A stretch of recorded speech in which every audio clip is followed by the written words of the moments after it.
দারুণ মজার এই ফ্রেঞ্চ ফ্রাইগুলো দেখতে যেমন লোভনীয়, খেতেও তেমনই অসাধারণ স্বাদের। একবার মুখে দিলেই মন ভরে যাবে তৃপ্তিতে। এমন মজাদার আর ক্রিস্পি ফ্রাই বানাতে হলে প্রথমে একটা মাঝারি আকারের আলু খোসা ছাড়িয়ে ছোট ছোট টুকরো করে কেটে নিতে হবে। এরপর সেই আলুগুলো গরম পানিতে একটু লবণ দিয়ে হালকাভাবে সেদ্ধ করতে হবে, যাতে ভেতরটা নরম আর বাইরেরটা মচমচে হয়।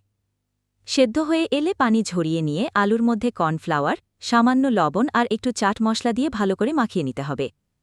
এবার ডুবো তেলে বাদামি রং ধারণ করা পর্যন্ত ভেজে নিতে হবে, আর তখনই কিচেনে ছড়িয়ে পড়বে মন মাতানো ঘ্রাণ।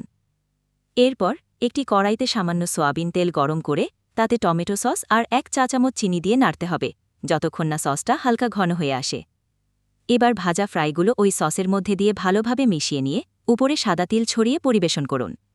ঘরোয়া বিকেলের জন্য কিংবা প্রিয়জনকে চমকে দিতে এই রেসিপি হতে পারে একদম পারফেক্ট। যদি ভালো লাগে তাহলে শেয়ার করতে ভুলবেন না।